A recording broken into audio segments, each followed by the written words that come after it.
саламатсыздарбы, урматтуу замандаштар. Эфирде Санжыра программасы. Мен бүгүн бир чет өтө кубанып турам. Көп адамдар ушул Санжырага кызыгып бизге көп чалышат. Мына ошонун бири, мына бүгүн ушул Саяк уруусунун өкүлдөрү отурат бул жерде. Үч областын өкүлдөрү отурат. Бул адамдар Санжырага абдан кызыгып, өзүнүн элин тегин билиш үчүн, урук тууганды жакындатыш үчүн, баягы кырды кырып, сырды сыдырып, эл кыдырып жүргөн адамдардын бири. Мен ушуларга дегенде тааныштырып коеюн. Кыйшыков Мураталы, чүйдүн координатору десек деле болот, санжырачысы, санжыра иликтөөчүсү. Исраилов Камчеп да санжыра иликтөөчү. Көлдүн координатору болуп эсептейбиз, Саяк уруусунун. Анан Айтбаев Байыскан.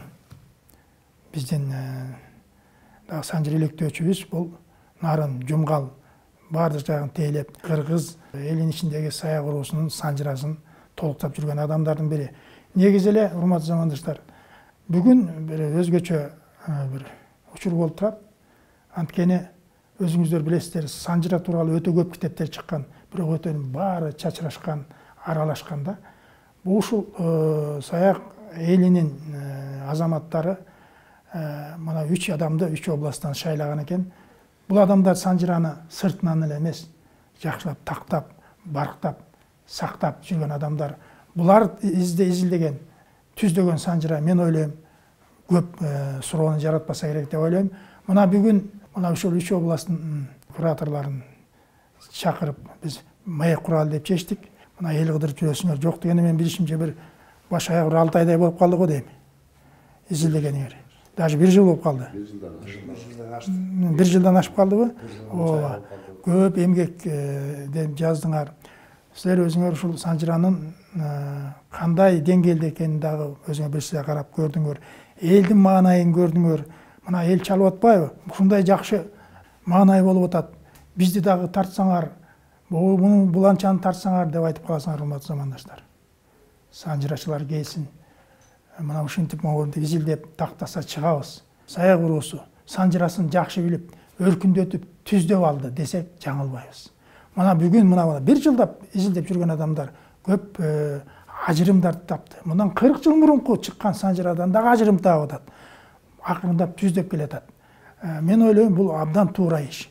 Ушу Байыскан сенден баштасак, ишиңер кандай жүрүп атат? Жакшы болот. Биз ушул сиз чакырып ушундай тартып эл алдында чыгып сүйлөгөнгө мүмкүнчүлүк бергениңиз үчүн сизге чоң рахмат, терең ыраазычылык билдиребиз. Анан биз бул ишти былтыр баштаганбыз да, былтыр эмес, мурда жылы 19-жыл болуп кетет, ошончо 19-жыл декабрь айында. Анан ошол 1 жыл 3 айдан ашып калды. Анан биз өзүбүзчө ушундай чогулуп санжырабызды тактайлык, иликтейлик, салыштыралык. Себеп дегенде мындан кийинки муун буну билбей калабы же ошол чаташкан боюнча калып калабы деген бир ойдо өзүбүз чогулуп жыйналыштарды өткөрүп, ар кайсы жактан 7 дубандан өкүлдөрдү чакырып, бирок биз Ош Жалал Абад тарапка бара элекпиз, алар менен телефон аркылуу байланышып турабыз.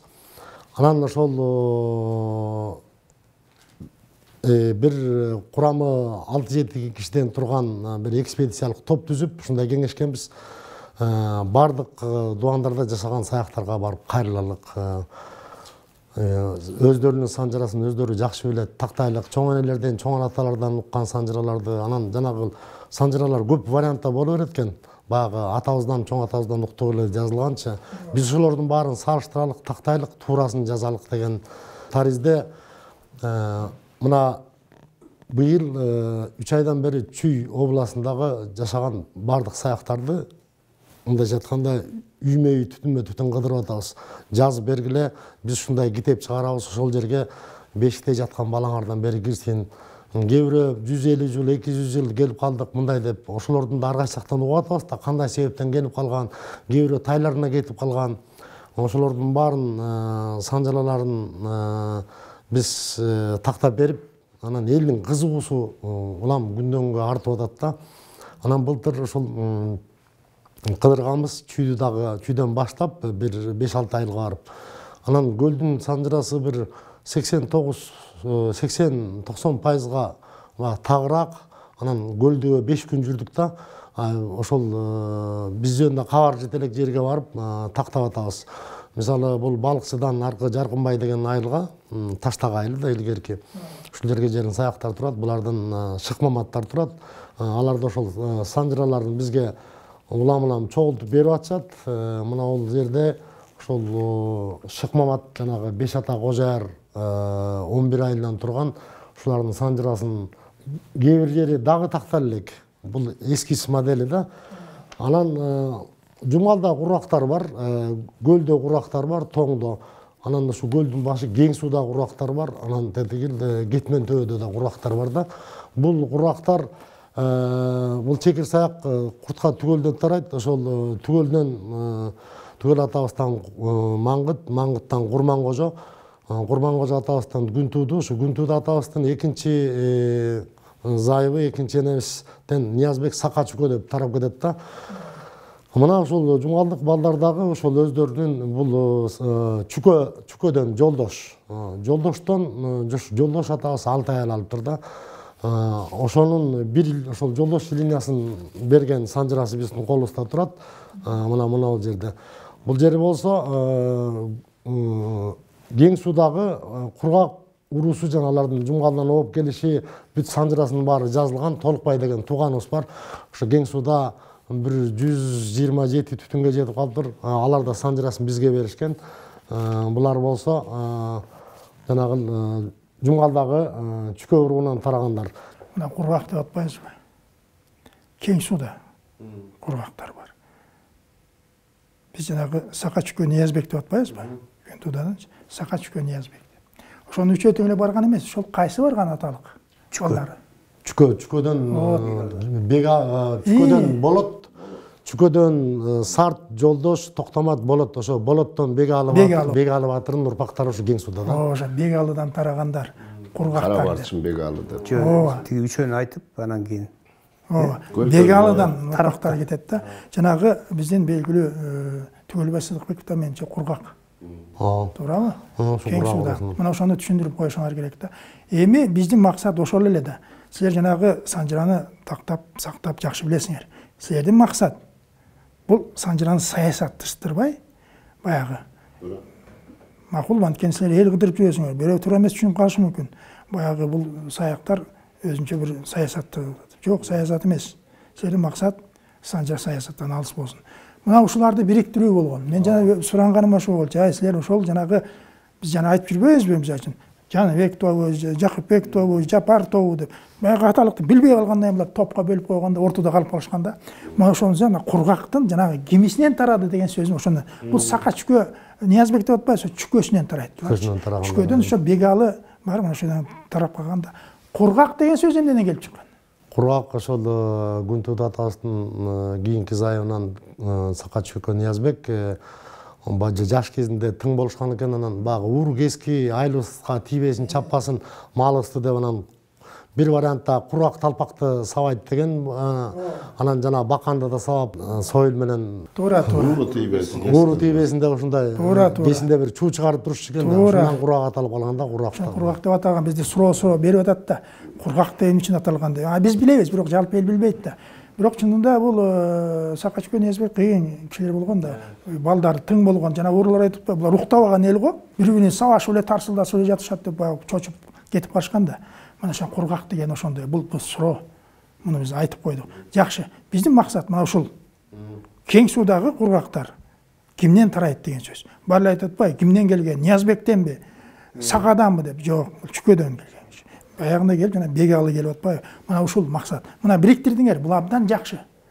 Эми мен суроом ушундай болуп атат да. Биз барганда эле Баланча айылда Баланча саяк экен, түкүнчө түтүн экен деген деле мейли макул. Бирок ошолор кимге барып, кандай кошулат? Биз ошол максат ошол да. Биз муну баягы үзүлгөн улап, жулган курап дегенде чогултуу максатта, мына ошондо гана биздин ишибиз оң болот деген сөзүмдү айтып атам да. Жакында панфиловго бардыңарбы? Ушунча элдер келди. Көпчүлүк эл азыр санжырга абдан кызык калды. Ата тегин билгенге абдан кызыктар болуп калды да. Мына ошолор ошо келип атат. Жана айтып атпайбы? Мен ушул жакын туруп, ушул саяқ екенін билбеттирмин деп. Көрдүңөрбү? Кийин ошо кубанып атат биз бир тууган экенбиз деп.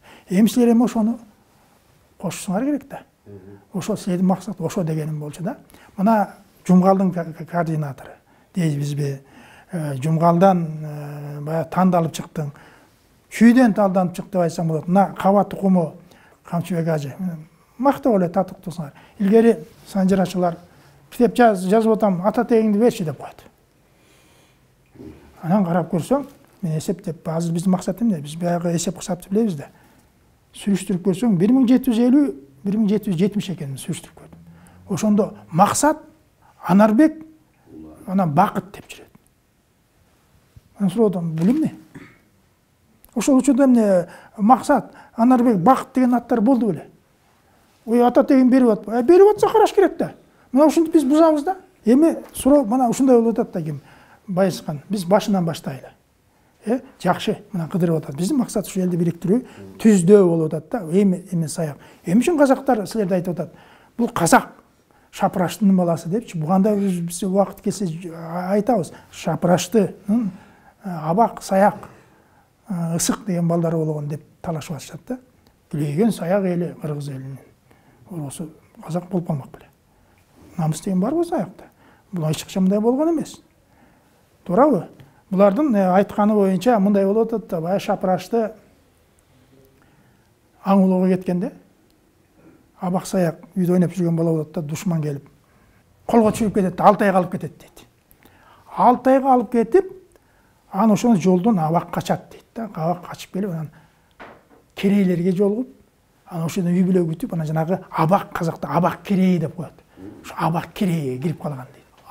Саяк болсо Алтайдан келип анан бул Тагайбиге келет дейт да. Ушундай мааниде айтат. Эми бул күлкү келтирелик нерсе да.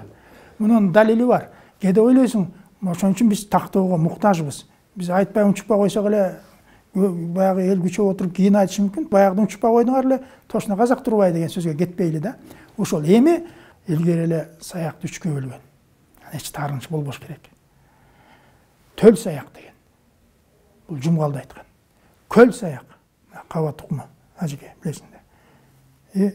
Ошту Саяктарды айткан. Эми жалпы жыл ошондо сел Саяк деп коюшкан да. Эми аны билесиңер эмне үчүн айтканы? Баягы калмак доорунда эл ар кайсы качып монтип үрүлүп жүрбөдү, ошондон үчкө бөлгөн да. Эми биз айтып келебиз. Келели. Давайте биз Саякты биз башынан бир кыска айтып өтсөңөр. Эмне үчүн Төл Саяк? Жумгал. Себеп дегенде биз көп варианттар бар да эми. Биз мына Сурантайдан бери эле айтып атабыз, аналарда көп варианттар бар, 3-4 варианттар бар. Анан Сурантайдан бери айтсактар ал жерде эле варианттар бар да. Негизи биз баардык варианттарды кабыл алабыз. Анан ошол мисалы 5 вариант болсо, 3-өө чындыкка жакын болсо, экөөнү таштап, ошол 3 чындыкка жакын 3-өөнү карап атабыз. Сурантайдан айтсак, ошол Сурантайдан Чыбытай, Сабатай, Муратай деп кетет. Анан Муратайдан Жусупбек, Сүйүнчбек деп кетет. Жусупбек линиясы бул көлдүк саяктар, кетментөө токтоолук саяктар жана тоостуруулук саяктар деп айтылып кетет да. Жусупбектен Абдырайым, Абдырайымдан Байызбек, Байызбектен Байболот. Бул Байболот өйдөшектилердин атасы. Жортулчу Байболот деп айтылат да. Ушу Байболоттон Курманкул, Токпай, Жээнбектин 3 баласы кетет. Ошо бир баласынын эмеси бизге линиясы азыр белгилүү болуп атат. Муну тактап атабыз. Курманкулдун биринчи аялынан, биринчи энебизден Асеке Айдеке, экинчи энеден Күрөң Молой Мамыт, үчүнчүдөн Дадый Кадаң деп кетип атат да. Анан Токпай менен Жээнбектин балдарын биз дагы изилдөөгө муктажбыз, изилдеп атабыз. Ансы деле ошентип айтылып атат. Анан жана сиз айткандай баягы Тагай би мамлекет чогултуп атканда ошол Байызбек келген үчүн айтылган да. Анан биз санжырачыларды таап атабыз. Жанагы Тоголок Молда атабыз, Абдукалык Чорубаев атабыз, мисалы Качкынбай Осмоналиев. Ушулар кимден санжыра жасап алган деп биз ушундай иликтедик. 1852 жылы туулган Эшимбек уулу Чоту деген аксакал бар экен. Бул казак кыргыздын санжырасын айтчу экен. Эмнеге деп санжырасын айтып алган себеби Качке тукуму. Бул Качкеден дөөлөт, ошо дөөлөттүн кыбырасы деп айтылат да. Бул Анжиянга, Кашкарга, Ферганага бардык жака кербендер менен жүрүп санжыраны үйрөнүп тур да куймалак кишкен да. Ошол Эшимбек уулу Чодо аксакалдын айтуусун жана Мамыт молдо жазып калыптыр. Мамыт молдонун баласы бизге айтып атат, ошондо саяк эли келип кошулган деп айтып атат да. Тагайдын учурундабы? Тагай бий чачылган кырызды жыйнап атканда ошо саяк эли келип кошулган дейт. Ошол жерден черик эли, моңолдор эли келип кошулган деп. Азык эли кошулган деп ошол Чодо аксакал айтчу экен да. Бул 1852-жылы туулган 109га чыгып кайтыш болгон дейт да. Ушул кишинечи. Чодо аксакалдычы. Ошол 1961-жылдары го дейм 63-жылдары болжолду. Анан болжолду да. Анан биз жана көздөгөн максатыбыз эч кандай бир саясий максатты көздөгөн жокпуз. Себеп дегенде муун азыркы муун компьютерлешкен илимий техниканын заманы болуп азыр балдар китеп окубай баратат. Ата тегин билбей баратат. Биз ошол санжыра иликтеп, саяк элинин санжырасын иликтеп, бир кыргыз элине кандай пайда келтиребиз, бир генофонуна кандай келтиребиз, ынтымагына кандай пайда келтиребиз деген өңүттө иштеп жүрөбүз. Себеп дегенде илгери мына Баланжанын кызын алба кыз алышпаган тууганбыз дегенде, ушу тууган бири-бирин байкабай алып албасын деп, үйлөнө албасын балдар. Ошол биз жакшы аз элбиз негизичи, жакшы сакталып калалык деп ошол элибизге кандай бир үлүш кошобуз деп. Себеп дегенде башка көп уруулар өздөрүнүн санжыраларын иликтеп чыгарышкан, а биздики ушинтип баягы чачкын болуп жата бергенде ар кандай вариантта болуп ошолордун баарын түздөп атабыз. Биздин максат азыр элде түшүнүксүз болгон кээ бир аталыктардын таралышы. Мисалы үчүн сен айтып атпайсыңбы? Муратай деп. Муратайдын бир туугандары ким? Сурантайдан Чыбытай, Сабатай, Муратай деп кетет. А силерде жүрөт бирде Шагатай, Субатай, Муратай деп. Бирде де жүрөт Чагатай, Субатай, Муратай деп. Бул азыр көлдө башкача айтат, Жумгалда башкача айтат, түштүктө башкача айтат. Ошол максат ошону тактап түздөш керек да. Иликтөө да. Ошону иликтөө. Силер Сурантайдан таратып атпайсыңарбы? Мисалы үчүнчү. Сурантай депчи. Кубатбекти уктуңар беле? Кандай да вариант? Кубатбек. Куттубек деген да вариант бар.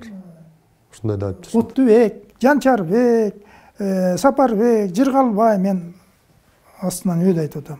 Жыргалбай, Бекчубак, Элдешбек деп келип анан тиги Теңизбек, Алымбек, Алдаш, Сапарбек, Көкүмбек деген вариант. Анан келип анан Чубакка кетип калып атасыңар. Ошондой да вариант. Варианты бар деп атат да. Мен ойлойм бул туура эмес деп ойлойм да. Чубак деген анда Чубактан анда тиги Ногойкандын Нойгуттун Акбалта Шыгай деген балдар болуп атпайбы? Шыгай Чыңгожо, Нойгуттар деп Акбалтадан Чубак кетип атпайбы? А Ногойкандан билесиңер Бай, же болсо Каманбай дейт. Ошо Бай же болсо Каманбайдан Бакай чыгып атпайбы? Ошо Бакайдан Байтайлак, туурабы? Актайлак, Сулайман, Кеңешхан, Көкүнхан, Шабыр би, Атан би, Арстан би, Зөкүр би, Сагын би, анан Муратай, анан Сары би келген Домбул бийге чыгып атат. Домбул биден Долон бийинен Ырыстархан таратып атпайсыңарбы? Мисалы үчүн мен ойлойм бул такыр эле бизде анда болсо өзүнчө бир вариант. Өзүнчө бир вариант болуп атат да. Бул Мажмут ат-Тарихта дагы бир вариант бар. Вот ошону айтып атпаймынбы? Биз бул Тагайдан бери эле 1460-жылы Тагайдан бери эле жакшы билбей атабыз да. Биз ал дегенде ушул жактын баарын ордуна коюп алалычы, анан ар жакты бир сүрүштүрүп келе. Бу жактын 5-6 варианты бар, элдин башына отурганын кереги жок. Биз ылдый жагын эсептеп. Ылдый жагын жакшылап түздөп алалычы. Мына мен айтып атам. Силер Муратайдан тараттыңар. Муратайдан Сүйүнчбек, Жусупбек деп атасыңар. Ушуга көлдөн камчажы макулсуңбу? Көпчүлүк элдин арасында бала бакыра деле улуу кишилер деле ай бул саяктын атасы ким деп суроо көп болот да. Анан кээ бир туугандар айтып коет экен, саяктын атасы жок, жетим балт багып алышкан. Биз ушул маселеден анан ар жагын казып чыктык да. Демек бул жанагы Муратай атадан деп атат, Муратай, Чыбытай, Супатай, Сыпатай деп. Ошол бир санжыра бар да жакшы, Толок молдо. Атабыздын убагында 100 жыл мурун жазылып калынган Сабатайда. Бизден ошо кыргыздардын Чыңгызхандын доорундагы жанагы Чыңгызхан неберелеринин убагы, ошондо Пекинди алабыз деп Монголияга алып барганда кыргыздар дайыма астыңкы катарда жүрүшкөн экен да, передовой армия. Ошондо Ороз бийлеп турган экен, кыргызды, Ороз. А саяктарды Чыбытай бийлеп турган дейт да. Муратайдын бир тууганыбы? Муратайдын бир тууган чыгып. Агасы деп. Ошол жерде Долон менен Муратай экөө сүйлөшүп атат. Туура. Мына Сүйлөшөт. мына ушундан башта. Ушундан баштайлы. Муратай менен Долон экөө сүйлөшүп атат. Ай, болбой калды. Кыргызды кырып бүтмөй болду булар. Кызыл сакал бизди алдап кетти деп атат. Алдап кетти деп атат. Чыңгыз ханды айтат. Биз ушуга таянып атабыз да. Биз жана Саяктын атасы дегенчи ар жагы чексиз болуп атпайбы? Баарыныкы эле, багыштыкы деле, жедигердики эле баардыгы эле ар жагы чексиз болуп атпайбы? Ошондон бери эме кылдык дагы сүрүштүрүп келгенде анан кийин Муратай менен Долон би экөө кыргыздарды артка алып келди. Өзүн ээрчигендердин баардыгын, уруулардын баарын алып келди. Кайда алып келди? Долон би Арсланбапта, Чарбакта калды эл менен. Муратай өзүн ээрчиген саяктар менен Кожентке кетти да. Кожент шаар, кожолор, Кожентке. Кетти. Кожентте ошол убакта Эрдене хан, бул Кыпчак. Монголдордун Чыңгыз хандын тукумдарынын хандыгын талкалап, Коженттеги хандык талкалап, Кыпчак хандыгын орноткон убакыт болгон экен да. Биз ошол жерден анан кийин Муратай Эрдене ханга барып атат. Анан ошо бала чакал болгон экен, эл менен барды да. Эми биз бул жерде жана сиз айтпадыңызбы, Чубакка, Бакайга такаган убактарда булардын мен ушундай бир кээде ойлоном да, доорлорбу деп араларчы, доорлор. Ато ар жакта да Манаска чыкты Манас, ары кетип калып атпайбы? Белгилүү адамдардын аттары. Белгилүүлөр калып эле ата бала болуп калган да. Мисалы Tagay биге келгенге чейин мынакей Муратайдын эки баласы болуп атат Санжарада. Жусупбек, Сүйүнүчбек эки бала. Макулсуңбу ушуга мына жумгалдыр. Макулбуз, биз жазмаларга таянып. Жусупбек, Сүйүнүчбек болуп атат. Жусупбектен Абдырайым төрөлүп атат. Абдырайымге Эрдене хандын кызы Мани Сайымды алып берип, Абдырайымден Байызбек төрөлүп атат. Мына Байызбек Tagayга келип атат. Tagayга келип атат да. Ал эми Сүйүнүчбек атабыздан Эшенгары Карек деп айтылат экен. Жусупбектин иниси Сүйүнүчбек болуп атат. Жусупбектин небереси Байызбек болуп атат. Чөбөрөсү даже. Ал эми ошо Мани Сайымды Байызбек төрөлгөндөн кийин өлдү да, атасы өлүп калат эртерээк, 9-10 жашында өлүп калган экен. Анан Мани Сайым хандын кызы болгон себептен Абдырайымдын ашын бердирбей койгон экен, чоң ашты. Анткени шарт боюнча аш берилгенден кийин ал аял жоолукталат, эргетиш керек болгон. Башка бирөөнө баш байлаш керек болгон. Ошон үчүн а киши чоң ашты бергизбей, Байызбек чоңойсун деп, дагы бир 8-9-10 жыл күттүрүп. Акылдуу иши болду карасаң. Хандын кызы да акылдуу да. Анан кийин ошентип анан кийин өзү багып, чоңойтуп туруп анан кийин бойго жеткенден кийин, жигит болуп калганда анан кийин Эшенгаректи чакыртып, ашты бергизип, Абдырайымдын ашы. Анан Эшенгарыга тийип атат. Эшенгары деген аттын өзү эле бир жерде бир жакшы да, Карек деп айтылат бир кабарларда. Анткени Бухарадан дин илимин алган олиячылыкты. Макул. Вот Эшенгарыдан анан Мани Сайым энебиз кайнысына чыгып, энебиз Дайырбекти, Дайырсабаз дейт, Дайырбаса дейт, Дайырбекти төрөп атат да. Жана Дайырбаса бир эле киши болуш керек. Бир киши Дайырбек. Байызбек, Дайырбек болуп атат. Энебиз төрөгөн. Мына эки бир жатындан чыккан эки бала Байызбектен, анан Дайырбектен тараган тукум, мына азыркы Саяк эли да. Чүйлүк саяктар. Макулсуңбу ушуга? Мурат ага. Туура. Ушул туура айттыбы? Ушундайбы? Мына ушинтип түздөсүңөр. Түздөгөнү жакшы да. Эми ошол Дайырбаса, Дайырбектен ким төрөлүп атат? Андан Сыдык, Жусуп, Шакир, бир айтымда 3 ата, бир айтымда 5 ата болуп кетет да. Ибрагим, Нусуп деген болуп кетет да. Анан кийин бул жана өзү жакта айтылбады, Байболот жортулчу деп. Ошо Мани Сайым бул 5 бала окуп, билимдүү, дин жагынан билимдүү болгон кишилер экен. Анан булар ойноп жүрүшүп, бири хандын шумкары учуп кетип, ошону кармап алышып, анан ошондон өздөрү салып, ууга салып жүрө беришкен экен да. Анан кийин баягы көрө албаган кишилер ошо ханга жеткизген экен. Булар болсо урдап алды. Сиздин кушуңузду. Сиздин кушуңузду урдап алды. Дагы көптөгөн жалаларды жаап, ушунда байлыгыңызды урдаган мындай деген эмелер менен айтканда, бул Дайыр Сабастын атасы Дайырбек менен Эшенгары экөөнү бул даргасы өлтүрүп коет экен да. Ошондо Манисайым бул жасыксыз эле экөөнү өлтүрүп таштады, эми силерге деле залакасы тиет деп качырган экен да. Ошондо бул жанакы көпчүлүгүндө бул 3 ата эле Сыдык, Жусуп, ана Шакир тууралуу айтылат да.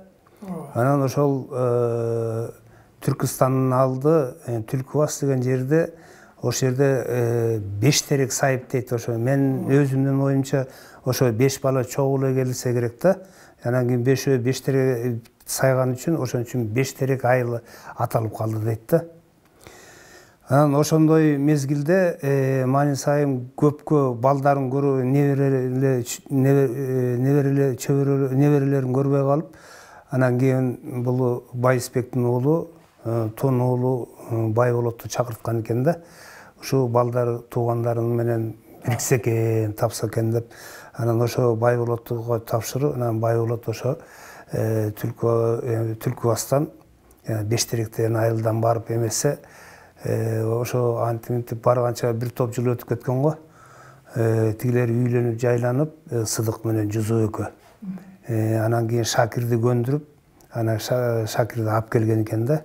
Алып келип анан биякта үйлөнтүп жайлантып, баягы билимдүү киши болгон үчүн жанагы молдо кылып алып, кийин тең туштары аны болсо өңү сары көзү көк экен, ошол себептен аны Чекир молдо деп атаптыр да.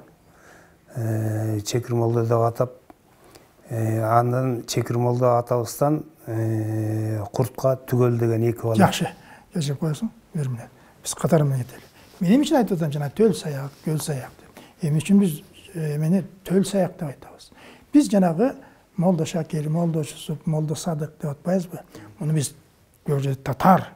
Булар деген баягы кент деп атпайбызбы? Чемкент, Жаркент дегендей молдочулукту окуп келип анан жинди таратышкан деп атпайбы?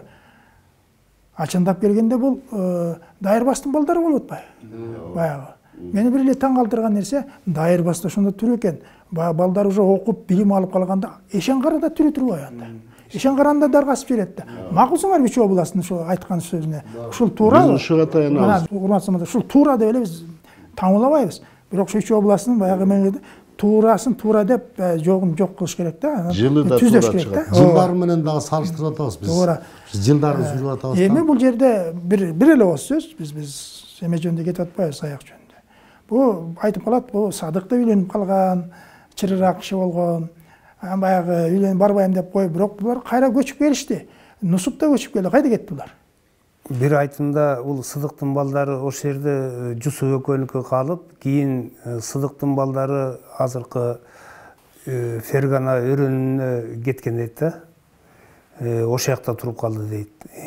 Ал эми жанагы Жусуптукун бир вариантта айтат. Жусуптуку бул Таластагы Ибрагим деген бала болуп, андан келип жетигендер тарайт деп айтып жүрүшөт да. Молдо Нусуптан болсо тиги Молдо Ирек, андан Дервиш деп ушундай деп айтышат. Эми аларды дагы тактап туура. Ошого Бул Садыкты кээ жерде айтат. Садык Чыргеши барбай коюп, Кызылбөрк, Карабөрк урусун түзгөн казактардын дейт. Кандай дагы Коңурбөрк деген да бар. Коңурбөрк, Кызылбөрк деп баягы түзгөн дейт. Мен ойлойм, бул туура эмес казакта. Албандын Сары Шыбыл деген балдары бар. Сары Шыбыл деген балдары бар да. Ошо Сарыдан сүймөндө дейт, бул башка. Шыбылдан 2 бала. Өтөй, Бетей. Бул экөө бир тууган болгон. Эгиз болгондо анан баягы экөөнү тааныш үчүн жанагы койдун эмесинен жанагы Коңур, Кызылбөрккө кигизип койгон. Булар Коңурбөрк, Кызылбөрк деп ошолор аталат. Өтөй Бетей. Өтөй Бетей. Казактар өзүн билбейт. Коңурбөрк, Кызылбөрк деп коет. Өз аты Өтөй Бетей. Ошону экөө эгиз баланы тааныш үчүн бергенде, анан бул Садыктан Коңурбөрк казактарга тарап кетсе, биз шылың эле болобуз. Садык кандай урууга тараткан эмес. Муну негизи Садыктын кеткени чын. Бир кезекте Нусуп менен Ибрайым да бир тууган кылып коюп атат да. Мына ушуда биз болсо бул татар эмес. Баягы айтып атпайбы, бай болуп барганда суунун ар жагында туруп турмусу. Ой, орустар жакшы өлтүрүп коет десе, Сен эмес, мен молдомун, жел бизге молдо болду алып келген деп атпайбы. Жап. Бул калп деп атпайбызбы? Жана сиз да айтып атпайсызбы? Бир вариантта татар деп айтат, бир вариантта саякта казактан депчи. Анан анда мисалы биз дагы ДНК анализ бердик, анын жыйынтыгы чыгып келди. 1720 жылы жазган, автордун эсин унутуп алдым. Өзүмдөн түймө жерин дегенде. Ал Казбек Тавасаруу деп коет. Анан анда биздин окумуштуулар жазып жүргөн сак элинен чыккан саяк эл каяка барат анда? Жакшы. Бизде максатыбыз ушул болуп атпайбы? Үзүлгөндү улап тактоо да. Мына билесиңер, мен муну берем айтайын. Мына өзүңөр эл аралап жүрдүңөр, мага чалып атпайбы? Биз ушунчалык кубанып туруп атабыз. Ушинтип элди кошуп аткан бизге жакшы болду. Ушундай передачалар көп алып барсаңар дейт. Эми урматтуу замандаштар, эл ошого айта билген киши болсо, түздөй билген киши болсо, түптөй билген киши болсо чыгарабыз. Мына бүгүн мына силерди ошон үчүн 3 областтын кишилерин, Санжыраны жакшы билген кишилерди биз чогултуп атпайбы? Бул өтө чоң кубаныч да. Мына илгери мына айтып коюш керек. Сарууда колпош деп коет. Эми колпоштун ата тектери бираз талаш. Ушу колпош Калбас улусунун жанынан эгин себишкен да. Анан жанына ушу Кулатайдын Райымбек деген баласы болгон, ошодагы чогуу эгин сээп, анан Райымбектин тиги эгини абдан жакшы чыкканда колпоштор ташып кетип, уруша кеткенде Райымбекти кыйынша экен, ат менен качырып барып бир кемпирди тебелеп өлтүрүп койгон да. Ошондо колпоштор анан кун төлөйсүң, кемпирди өлтүрөсүң деп өлтүрмөк болгондо анан Райымбек, Райымбай, Акбай, Райымкул деген 3 баланы алып казактарга качат. Казактар менен биздин алакабыз жакшы экен да. Качып барганда ошол казакта ошондо чечек оорусу дейт. Өтө күчөп турган экен, Райымкул ооруп калат. Анан казак досуна айтып атпайбы? Мен тияктан качып келатам. Өлсө көмүп кой. Деп анан Акбай менен Райымбайды алып Райымбек ары кетип калат. Казактын чегип кеткен ал. Казак кыргыз алакасы чоң күчтүү болгондон кийин Белек тукумун казактар конокко чакырат. Аны билесиң, чакырганда сөзсүз ат чабыш болот, күрөш болот. Ар бир уруу, ар бир эл өзүнүн балбандары бар. Оюн тамаша. Оюн тамаша болот да. Намыс керек да. Анан Белек тукуму Алыбайлар, бир назардын Алыбайы Белек тукумун алып барганда, анан ошондо казактын балбанына Белектин балбаны чыккан да. Казактын балбаны Белектин бугунун балбанын көтөрө чаап саат да. Тиги бозола болуп келип атпайбы Алыбайга. Айтып атат. Тигини түшүнбөй калдым казактын балбанын. Менен күрөшкөндө Манас атамдын арба колдосун деп мени чыга чапты дейт. Анан ойгой бул кыргыз го? Баргылачы, сурагылачы десе, баягы Райымкул экен түрү калыптыр. Бүтө балбан чыккан экен да. Анан ошондо сен кыргызсың да деп түшүндүрүп, айтып келгенде баягы жүрөгү жылып, анан кийин Алыбайды ээрчип келет. Алыбайды ээрчип келип, анан Алыбайга аял алып берип, анан жанагы Жаңгара, Жээнбек, Арзы, Абдрайым деген балдар Саруда, Саруу айылында жердеп турушат. Мен эмнени айтым келип атат? Мына силердин максаты ошо болуп атпайбы? Элдин баары ошо кубанып атат, ошолай бизди бириктирип атат. Урук тууганды бириктирип атат дегени, бул силер үчүн чоң жумуш. Мен ошого кубанып атам. Санжыраны жакшы билген адам могу эркинтип, бириктирип, туура бириктирип койсо, элдин жүрөгү жылып калат атпайбы? Мени барып машина жууп атсам, служебный машина жууп атсам, Бишкектикен орусча алыш керек экен. Ой, байке, мен сизди жакшы билем. Мен Санжыраны түшүнчү эмесмин. Бирок мен сиздин Санжыраңызды көрүп, мен абдан ыраазы болдум. Биз орусча өскөнбүз да. Мен баламды үйрөтөйүн деп атам. Сиз эмне үчүн китеп жазбайсыз дейт. Айттым, мен китепке убактым жок десем. Айбеке, сиз өлүп калсаңыз анан мен баары кетип калбайбы дейт. Сону ок дедим, мен өлбөй эле коеюн депчи. Бир ой кетет экен да. Көрдүңөрбү, ошондойлорду адамда ойготуп атабыз. Бул абдан жакшы да. Мына силер канча мага чалып айтып атпайбы? Ай, жакшы эме болуп атат депчи. Анан мен айттым, силер да ошондой кылбайсыңарбы? Ошол эле сары багыш, ошол эле солто. Ошол эле саруу. Ушуну бир көтөрүп чыкпайсың. Мына эл биригип жакшы кубанычта болуп атат депчи. Мен ошон үчүн силерге кубанып атам да. Мына 3 областтын саякты түшүрүп келдиңер. Сүйүнчбек, Жусупбек деп келип түшүрүп келип Муратай эмеге келдиңер. Бул абдан жакшы болду. Муратай менен Долон Ырыстархан бул 11-12 урпактар болуп бир заманда болуп атат. Жана сен айтканың туура. Бир доордо болуп атат да. Анан кийин бизде баарлашалы да баягы. Анан кийин бунун бир сөзү мага жаккан жок да, Мурат айдын айтканы мындай шек келтирип атат. Айтып атпайбы, бул кызыл сакал, ал Чыңгыз ханды айтып атат. Супатайды алдыга салыптыр дагы, кыргыздар кайра келтирбей жолун бууп салыптыр. Бул кызыл сакал бизди түрү койбойт. Рыстархан, Муратай качалы Теңиртоого дейт да. Бул жака качалы дейт. Эми суроо, Чыңгыз хан качан кол салды Алтайга? 1206-1207 кол салды. Эми ошондо байкайсыңарбы, мен баягы логикада Муратай менен Долон би бул тарапта Чыңгыз хандын жок экенин билип турган алакасы, баягы байланышы бар экен да. Эгерде Чыңгыз хан биякта болгондо булар баягы кайда качсаң Мамайдын көрүнүп деп биякка качпайт эле. Чыңгыз хан баягы Найман күчлүк келип, Токмокко келип, Караханды өлтүрүп, анан кайра атамдын өчүн алам деп Чыңгыз ханга кол салып, анан 1219-жылы килиптер болду да Орто Азияга кол салдырганга. Значит, булар 1219-жылга чейин келишкен да. Чыңгыз хандын келерине чейин бир туурабы? 1208 болсо, бир 3-4 жылдан келишкен. Ошондо бир таң калыштысы. Долон бидин агыл куул баласы бар экен деп айтат. Китепте ачык эле жазылып калган. Талкуулайды. Макул, агыл куул деп атабыз. Бул оң сол деген сөз. Оң сол деген сөз. Анан оң солдун баласы Адигине Тагай 1460 кантип төрөлөт. Ортодо 2,5 жыл жок болуп атпайбы? Доор, бир доор болот. Доор, 2,5 кылым жок болуп атат да. Бул жердечи Тынчтыгова. Бул Адигине Тагайды агыл куулдун баласы деп бул санжыра, жалпак санжыра болуп калгандагы, жана тарыхый маалымат, тарых кыргыздын оң канат, сол канат ичкилик болуп түзүлүшү, ошол канаттарды, ошо Тагай менен Адигине оң канатты жетектегени жөнүндө ата баласы кылып айтылып калган го дейм да. Мана ушундай болуп калышы мүмкүн. Муна билесиңер, 1149-жылы Аналхак калп айтпасам. Аналхак хан болуп жана оң солду түзбөдүбү? Ошондо айтып атат, Аналхакка чейин оң 20 ата болот экен. А сол 23 ата болот экен дейт. Мына могул жерде бар ошол. Барбы? Ушул варианты бар. Мазмуатут тарихта бар да, ошол сиз айткан эмечи, аталыктар. Ошо жанагы доорлордо өткөндө доорлордо. Макул. Мен эмнени айткым келет? Бизде Санжырада билбей туруп эле сару кайдан кошулат, кушчу кайдан кошулат. Эмне үчүн сол десе, алар ар жактан келип кошулат деп коюшат. Ар жагын айта албайт.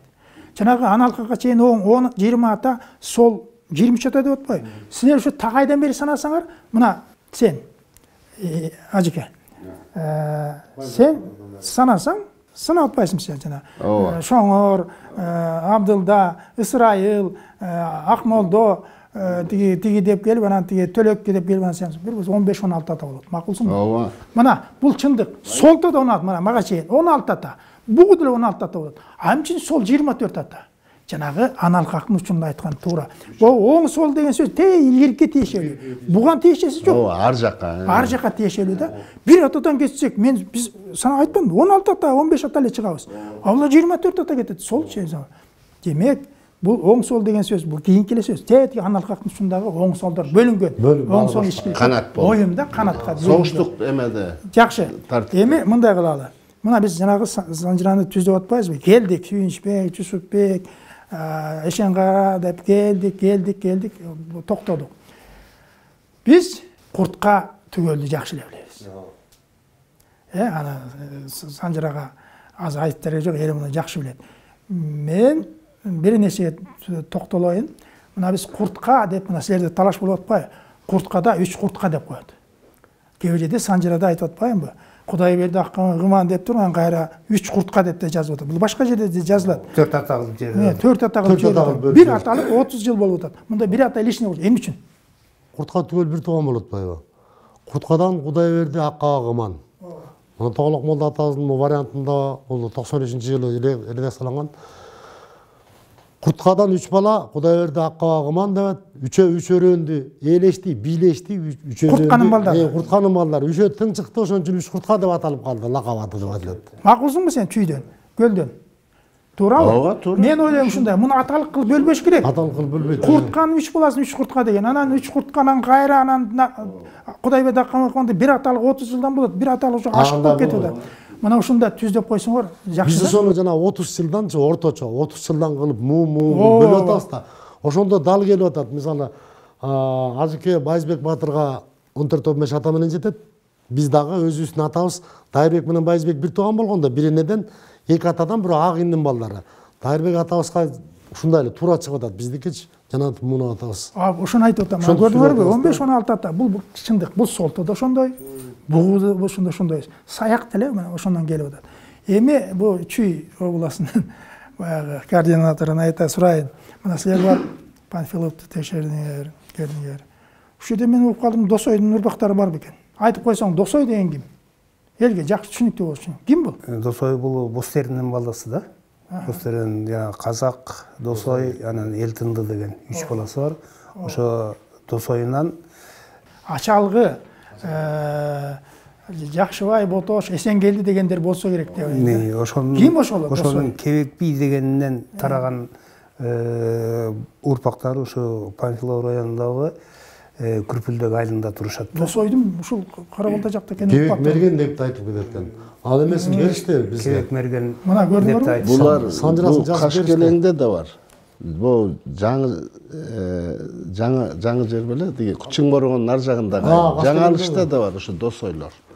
Мына сен көлдүксүң. Мына ошону айтып атам, тактап алсаңар, Досойдун ушул жакта экенин мен угуп калдым. Бул эмеде эл ар кандай болуп жер которуштуруп турду да бул. Ооба, эң болчу анда.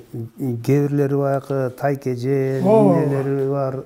Чакырышып, биrini кете беришкенде. Туушкандары, куда сөөктөрү ошол эмеси менен келе туруп ар кайсы жерге чачылып кеткен да. Мисалы, могу өткөн жылы биз экспедицияга бардык, Жалал Абад облусу, Токтогул районунда. Ошондо Үчтерек деген айылда ушу кадимки эле биздин Караболоттун баласы Токтогондон ошол жерде дагы бар экен да, туугандар. Жанакы эменин Жутакенин, Итемгендин Жутакенин балдары Жутакеден дагы ошол жакта жанакы Назар деп атпайлыкпы? Назардан бала Токтордон Меннерман деген баласы бар. Бул мен Санжырада чогулуп жүргөндө андай келип ошо таппай болгондо ал дагы ошо Кетмен төбө жакта дейт да. Анан биз болсок ар жагына Кетмен төбөнүн ар жагына барган жокпуз. Биз Коңур Өгүз, Үчтерек, анан кийин ушу Токтогул районуна эле болдук да. Анан ар жагын дагы Кудай буйруса дагы барып калсак, ошондо дагы ошондой туугандарды табабызга деген ойдобуз. Ошондой эле бул чачкын туугандардан бул Жолукенин тукумунан биз ат башыга барганда Акмус деген айыл бар экен. Ошо Акмус деген айылда 20-30 түтүнгө жакын бар экен. Бирок ушул 5 атасына жерин билишеткен дагы кантип ошо Жолукеге барып такалып каларын билишпейт да. От жакшы. Эми элге түшүнүктүү болсун. Муну жеке эле саяк эли көрүп отурбай, санжыра кызыккан замандаштарыбыз көрүп отурат. Жолуке ким? Ошону тактап койбойсуңар. Жолуке бул Кулжугаштын баласы. Караболот, Шаболот, Жолуке, Койке, экинчи энеден болсо Сүтемген, Итемген деп коет да. Анан ошо үчүнчү баласы Сейнеп эне деген үчүнчү баласы Жолуке. Вот мына туура. Бул жана Кулжугаш, Чоро, анан Терекбай деп атпайбызбы? Ушул туурабы? Кулжугаш, Чоро, Терекбай. А биз кезде Балта деп да кошуп коесуңар. Ушундай да варианттар бар. Кудайбердинин баласы Кулжугаш, Чоро, анан экинчи энеден Терекбай деген болот да. Терекбай өтө аз экен. Аз деп айтат. Терекбай аз болот. Анан аз санда болгону аз келгенсип баары тең чачкын экен. Ар кайсы жерде Токмоктуда да бар, Жумгалда да бар. Булар санжыралар жакшы чыкпайт да. Жерде булар болсо Эми ошо айтып атпаймын, силер ошону аракет кылгыла. Түздөгөн. Силердин максатыңар ошол. Тиги топ болгон ал кереги жок. Ал баш аягы жок. Аны кызыксыз болот. Тегин табуу да. Тегин табуу. Ошондо гана силер бириктиресиңер. Мен көп айтам ошонучу. Жөн эле барып эле жазып кеткендин пайдасы. Анан ушундай бир эмеде дагы ат башыда жүргөндө Кара Суу деген айылга барып калдык. Ошол жерде саяктар бар деп мындай эмелери, маалыматтары бар болчу. Ошо менен барсак, ошол жерде саяк баруу десек бир киши айтты, ошо бар деп. Анан ушу аксакалдар барбы, ошо билген эмелери десе, эми билгендерден эң аксакалдар эле ошо экен, 71-де 3 классташ экен. Алар болсо 6 эле атасын билет экен. Бердикеге жерин. Бердикеге жерин билет, андан аркысын билишпейт да. Кайсы Бердике? Бул эмеде Жумгалдагы Сүйөркулдун баласы. Сүйөркулдун баласы. Маңгыттан Сүйөркул, Сүйөркулдун Казыгул эсилтемиштер бар. Сүйөркулдан Бокойдон Курмушу Ормотойлор кетет го. Ошо Курмушудан Бердике. Бер экен да. Анан Сүйөркулдан кетет да, Бокой. Анан Курмушунан Бердике болду. Анан кийин ошо ошондой кетет. Билбей атышат да. Мына биз каяктан келдик, анчкен сурап калдык эле турбай. Чоң атаңар, чоң энеңер, ушу аял кишилер көп мындай эме билчиле, ошо энеңерден бир уккан сөзгө кээңер барбы десе, ошондо бирөө айтып атат да келе турбай. Ушу менин чоң атамдын дейт, чоң атам айтчу дейт. Чоң атама менин анын чоң энеси айтчу экен дейт. Ушу жака эмне алып келдиңер, бизди тиякта өрүк жемиш бышкан жерден эмне үчүн бияка алып келдиңер? Суу экен, ушундай деп Чолпон атадан келдик элек деп. Анан кийин андай болбосо тиги Жумгалда эле ошо жакта эле жашасак болмок эле дегендей ушундай сөз айтыптыр да. Анан ошол жерден эле китепти алып чыгып эле ошол жерден карай баштык. Анан кийин карасак ошо Сүйөркулдан келип атыр. Курмушуга жерин жазылыптыр, бул Тоголок молдо. Бердикеге чейин жазылган.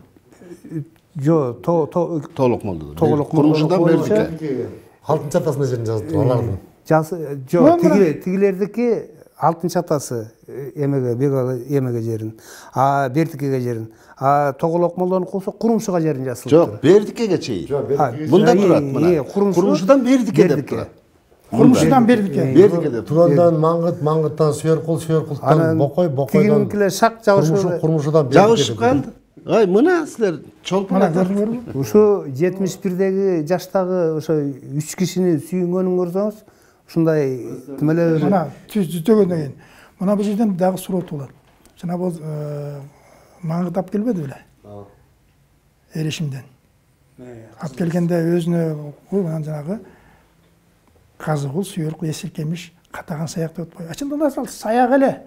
Чыныгы эле саяк. Просто энесинин өтүнүчү боюнча катаган деген ат кошуп калганда. Тайкелер. Жанагындай тай чабыштар, унан чабыштар деп анан Аламанбайга өтүп кеткенден ошончо. Ошон үчүн бир массамалашты. Катаган саяк деп тиги Казыгул, Сүйөркул, Эсилкемиш деп өлгөн болбойт. Булар чыныгы саяк. Саяк. Түгөл саяк. Эми Сүйөркулдун жанагы биз айтып атпайбы, Ормотой, Курмушу, Бердике депчи. Анан бул жерде бир эмеси бар. Олжо болот. Кимден кетип атат? Сүйөркулдан кимисине кетип атат Олжо болот? Сүйөркулдан Бокой, Бокойдон Олжо болот, Курмушу деп кетет да. Олжо болот.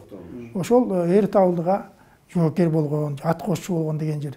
Эми ушундан Эрт абылдынын эгерде ошондой боло турган болсо Эрт абылдын баягы эмесин табыш керек болуп атат да, эгерде эмесе. Мына көрдүңөрбү? Жок. Жанагы чындыкты биз издешибиз керек. Олжо болоттун учуру менен Табылдын учурун окшоштуруп атат да. Замандаш болот. Замандаш кылып атат да. Олжо болот, менче ат кошчусу же жоокер болот. Жигит башчысы деп айтылат да, ушундай варианттар. Ушундай да, мен ката болсо кечирип койгула. Просто айтып атам, эми биздин максат эмне? Биз эсеп кысакты билебиз. Эми Табылдыны дагы катаган Эрт Табылдысын ушунан сүрүштүрүп көрүш керек. Бул кайсы жыл болгон депчи. Биз айтып атабыз, мына кетип калдың өзүң Жутакей деп. Ит эмген сүт эмген деп атасыңар. Кул жыгачтан туурабы? Ит эмгенден илгери айтчу эле. Айт, Алымбай, Жутакей, Майрике, Кырбаш Токтор дечи. Мына азыр силердин эң баягы күчтүү кылганыңар, ушуну тактадыңар да. Көрсө жана Жутакейдин Намазбек, Каракубат, Кожокул деген балдарын унутуп коюп эле, баягы Намазбектен Токтор, Назар, жок, Намазбектен Назардан Токтор. Назарбектен. Назар эле. Назардан Токтор, Кожокулдан тиги кырбаш кетип атат. А биз 5-6 бир эле кылып салып атпайбы? Көрсө бул не бир иче берес экен да. Мына силердин тактаганыңар аталыгын алмаштырып коюшкан да ушуларды. Мына силердин тактаганыңар аталык ортодо 4 аталык калып калганда, мындай санап келгенде. Мына бул өтө чоң жеңиш да. Биз ордуна коюп койдуңар да. Жанагы Назарды, Каракубатты калп айтсам. Кожомкулду ордуна коюп койдуңар да, Кожомкулдан Кырбашты чыгарып, Назардан Токторду чыгарып атпайсыңар. Кайда калат Жутакейдин тиги небереси болуп атпайбы? А биз аны деген тууган кылып койдук. Мына түздөгөн ушундай кетти. Эми мына мен силерге баягы ачылбай калган, жакшы ачылбай калган айтып атам да. Биз айтып атабыз. Шейх Мамат деп атабыз. Көлдүк. Шейх Мамат кайдан чыгып атат? Шейх Мамат бул Байызбек деп едикпи? Байызбек атабыздан 4 бала да. Бай болот, Сарык, Кайдуулат, Жандуулат деп атабыз. Биз азыркы түзүп аткан схемабызда варианттар бар дагы башка, бирок 4 бай болот, Сарык, Кайдуулат, Жандуулат. А Сарык Бөтөш деп да кошуп жүрбөйбү? Көлдө. Бай болот, бул Ботош, Бөтөш деп айтылат да. Бай болот, Бөтөш дейбиз. Бай болот, кайманаты. Бай болоттун эле кайманаты. Ботош, Бөтөш. Макулсуңбу? Чүй. Кайманаты. Мына көрдүңөрбү? Мына ушуну түздейбиз да. Биз Бөтөш десе мен диги бул кайдагы Бөтөш? Бай болот эле. Жортунчу бай болот. Бөтөш деп турбайбы аны? Бөтөш. Жакшы. Мына эми ошол Сарыктан Кава. Жалдуу Кава деп атпайбыз. Каванын 3-чү аялынан Шейх Мамат. 1-чи аялына Бостери, Актери, Энтери, 2-чи аялына Куттук Сейит. Биз да Куттук Сейит, кээ бирде Кутту Сейит деп жүрөт. Куттук Сейит. Ошол вариантын айта жүргүлө, эми болсо талаш болуп калат. Ушуну түздөп кетсеңер, 2-чи аялдан Куттук Сейит. 2-чи биз ошону издеп тапканыбыз ушул жерден болду да. Куттук Сейиттен жана Тагай эме Атагара, Ботагара болуп, анан Ботагарадан Тагай Тезек. Тезектен жана алып тооктор чыгып атат да. А 3-чү кичүү аялынан деп айтты качан болсо Шейх Мамат. Шейх Маматтын өз аты Шайх Мухаммад. Ошого токтолуп кетчи. Шайх Мухаммад бул өзү эмне себептен ошо кожолордун, шейхтердин кыздарын алып берген окшойт да. Жана Акбермет деген энебиздичи. Окшойт эмес эле. Ошондой да. Анан Шейх Мухаммед деп, Шайх Мухаммед деп кыргыздар ат коет. Мен уккан боюнча мындай айтылат. Бул жалдуу Кава дейт атаңарды. Бул желкесинен куймулчагына чейин деп айтабызбы? Газет иши болгон дейт. Жал болгон да. Муну баягы өзбектер дагы абдан сыйлап анан кожолордон Шайх тукумунан Акберметти алып беришет. Ошон үчүн мунун аты Шайх Мухаммед. Кыргыздарыбыз сөз келип берет. Бизге кылганда Шейх Мамат деп койгонсуңар да. Азыр биз ушул ойдан Шейх Мамат деп кетип калып, Шайх Мухаммедти таратпасак, бир 10 жылдан кийин айтат, Шейх Мамат эле де, Шайх Мухаммед. Анда да ата кошулуп калат. Ушул жерде эме бар да, Шайх Мухаммад деп атпайбызбы? Бул санжыраларда Хан Тийбестин кызы деп коет. Ооба. Хан Тийбестин кызы. Хан Тийбес ким өзү? Мына бул жерде ушу Шейх Маматтын ичинде эки Хан Тийбес бар да. Бирөө Хан Тийбес, бирөө Хандабас. Хандабас бул Кытай тараптагы Карабагыштардын ханы. Хандабас. Жана Бөлөкбайдын атасы. Кимди болсо Хан Тийбес ошол жана шайхтар тукумунан окшойт да. Бар айтылат. Анан мындай айтылат да, биз ушул жерден да бир токтолчу жер бар да. Биз Анжиян тарап, Кокон тарап деле шейхтер дей беребиз. Бирок Акбермет энебизди бешиктеги баласы менен таштап чоң энебиз көчүп кеткенде чыгышты көздөй кетип атпайбы? Нарын суусунан өтүп кетти. Демек Кашкар тарапта болсо керек анда. Ошо шейхтер тукуму балким. Анан кийин жана Шейх Мамат чоңоюп, атасын таап, энесине кайра никеге отурузуп, кайра көчүрүп кетип атканы көлгө алып кетип атпайбы? Көлгө келип атат. Көлгө отуруп таштап. Туурабы? Жанагы Акбермет таштап кеткен үчүн баягы көчүп атканда Акбермет тарынып кетип калбадыбы? Кетип калды. Шыкматты алып. Шайх Мухаммедти алып алып. Анан кийин Шейх Мамат кийин баягы урук тентекчи уруш талашты, анан балдар сен өзүң атаңды таап албайсың, анан чыдабай кетип, мен атам ким деп анан билгенден кийин Шейх Мамат өзүнүн таарынып Кавага. Анан келип туруп менимче калбанын жылкысын тийип кетет. Жылкысын айдап кетет. Анан барып күтүп отура берет, жылкысын союп коюп, баягы жигиттер менен. Анан ушунда Кава өзү келип анан баласын таанып кучактап бийлеп калып, Анан кийин Акмерметке кайра салт боюнча кайра нике кыят деген сөз бар. Ушул туурабы? Туура. Ушул туура. Мунун туура болгон жери ушул жерде да. Бизде илгери мындай бир тамаша сөздөр айтылчу эле чоң аталарчы, жанагы атаңа топурак салбай калгансың дегенчи. Анткени жана ак тери, боз тери, эн тери аталарыбыздын баары Арсланбап тарапта болгон окшойт да. Мурунчу болгону тарыхыда нерселер бар да. Кийин мына ак теринин тукуму тогуз тороодо көпчүлүгү. Боз теринин тукуму казак досо элтинди. Келип Кабага келип атат. Кайра келип, анан кийин ошо азыркы эле боз тери айылы ошол Каба атанын боз тери деген улуу баласынын атынан турат. Ал жердин негизи Бактуу Долоноту деген жер. Ошол жерде Кабанын сөөгү, Шыкмаматтын сөөгү ошол жерде да, ошол боз тери айылында. Ал эми ошол боз тери атанын тукумдары болсо бүт эмет. Анан биз айтат, жана сиз айткандай, бул Күрпүлдөктө ошо боз тери атанын элтиндисинин Кудайменденин Брыша деген баласынын Алым Сейит, анда Шайбек деген баласынын тукуму бар экен. Биякта бир айыл эл бар экен да. Мына санжырасын беришти да. Кебектер экен. Ал эми Боз теринин Кудайменде Жаныбек бир тууган. Элтиндинин Асан Жаныбек, Элтиндинин Асан Жаныбек. Ооба. Кудайменде Жаныбек бир. Жаныбектен жана сереңдер кимдер кетсе эле Кудайменде Серең. Сереңдер кетет. Асандан болсо Ботугур Каракучкач. Ошо 4 ата. Эмне үчүн аны Алакөз Ботугур деп атасыңар? Эми Алакөз Каба дейбиз биз. Алакөз Каба. Силерде мына түздөп коелу. Кээде силер Алакөз Ботугур деп айтып коесуңар. Кээде түшүнүкчүдө Алакөзгө Ботугурду кандай тиешеси бар? Алакөз Каба деп айтылат. Алакөз Каба. Ушинтип айтсаңар бир жөн. Муну кээ ойлойт, бир эле киши депчи. Бул 2 киши. Бул жана биз айтып кетпедикпи башында? Байызбектин 4 баласы бар депчи. Байболот, Сарык, Кайдуулат, Жандуулат. Мына ушу Жандуулат Алакөз. Көзү чоң алайган бала экен. Анан дайыма бул жерде бир айтыла турган биздин көлдүн варианты боюнча көп эле айтып жүрөбүз. Жана Каба кеч төрөлөт да, Сарык 70ке чыкканда тапкан баласы болот. Мына жылын сүрүштүргөндө Сарык атабыз болжолду где-то 1520-30 жылдардагы киши да. Ойлойм бир 40-чы ушундай жыл. Жалдуу Каба болсо 1590, 1610 жылдын ортосундагы 1600. 10 жылга жетпейт мен. Жетпейт. 1580, 1590, 1600 ошондой. Мына ошондо биздин Байызбек атабыздын экинчи баласы болуп атат да. Байболоттон кийинки. Булар Байызбек ошондо 1490-80 жылдардагы киши болуп атат да, Байызбек ата. 508-жылы Тагай би келип атпайбы? Ала тоо келип, Арсконго жана борбор курганда ошо где-то 10-15-20 жылдарга келет да, Байызбек. Болжол менен. Ошол келип, анан ошо жана Сарыгата төрө, Сарыгата балалуу болбой жүргөн. Байболот уже бала чакалуу болгон эчак. Кайдуулаттын аялы төрөп токтобой жүргөн экен да. Анан жана Кабаны төрөлгөндөн кийин Каба жөнүндө көп айтылбадыбы? Жана Манжылатага барып келип, анан боюна бүтүп, анан баланы эшикке төрөтүшүп сыртка, анан кайра сатып алды, Кайдуулат таап келди деген санжыра бар да, мынакей китептер. Кайдуулат таап келди.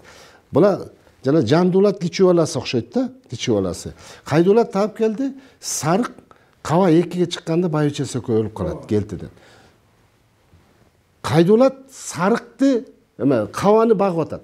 Багып чыгып атат. Өзүнүн балдары Түнгатар Түнтөйдүн атынын коюлушу да жазылып турат. Түнгатар Түнтөй. Андан кийин бир аялынан Төрөбердибек дейт да. Ошо Төрөбердибектин тарапы Кайдуулаттар дегилер. Ал эми Жандуулат бул Алакөз. Дайыма ошо Каба менен чоңоюп, анткени Алакөз Жандуулат улуу да. Улуу. Ал Байызбектин баласы болуп атпайбы? Улуу. Ошон үчүн биринчи айтылат Алакөз, анан Каба. Булар дайыма жайытташ, королош, чогуу жүрүшкөн себептен. Жумгал. Чүй, ушундайбы? Санжыра.